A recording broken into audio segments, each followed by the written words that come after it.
All right, I'm going to do a warm-up today to help review for the quiz number 1.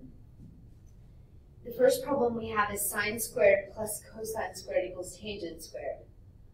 You should look for an identity. Remember, your trick is to always look for a trick first, right? Look for a shortcut first. And you'll notice that together, it wouldn't even matter what order, but this together, remember, comes from here, which makes 1. So all I really have is just 1 plus tangent squared of x. Again, another trick.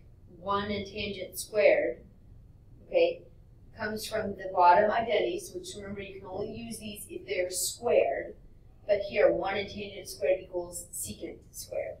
So the answer is just secant squared of x. Number 2, I'd like for you to try tangent squared of x times cosecant squared of x. You can pause the video if you need to and try it on your own. When you solve this one, you should notice that there are 2 words multiplied together. Anytime you see 2 words multiplied together, you want to check in your sheet for the trick of these. This right here.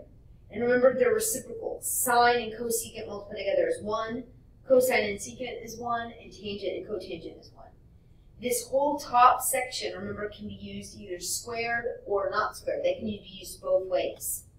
So a tangent and a cosecant, though, are not, they don't make 1. It would take a tangent and a cotangent.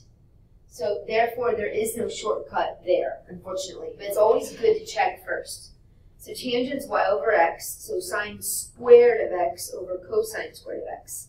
Notice this is squared, so I kept it squared. Times cosecant, which is 1 over sine squared of x. You'll miss the problem if this is squared and you rewrite it wrong. Okay, if it's squared, keep it squared. Now it's a multiplication problem, so you're allowed to reduce or simplify, so those cancel. So on the top, now all you have is 1, and on the bottom you have cosine squared of x. Well, the flip of cosine is secant, so this is secant squared of x. Remember, it works both ways. In other words, 1 over cosine of x is secant of x, and 1 over cosine squared of x is secant squared of x. This is just kind of a side note. All right, your last problem that I'd like for you to do, number 3, is cosine over secant of x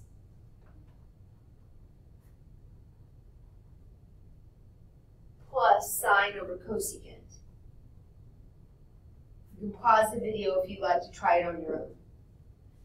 Okay, this is a fraction, which means you're going to have to add, and you need a common denominator. But these need to be rewritten first.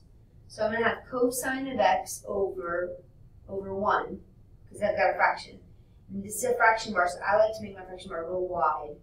Secant is 1 over cosine. Plus, sine is already fine the way it is, a big division bar, and cosecant would be 1 over sine. Right? Still addition, but when you have an addition problem and you have a complex fraction, in other words, a fraction over a fraction, and then a complex fraction, which is a fraction over a fraction, the thing you're supposed to do before you do anything else is flip it. In other words, you're going to take this and flip it to make it cosine of x over 1, and flip this to make it sine of x over 1. So if you look at this, you just end up with cosine squared over 1, which is cosine squared of x. And here, there's your plus, sine squared of x over 1, right, which is just sine squared of x. And again, this is an identity, which equals 1. All right, now you'll be ready to take your quiz.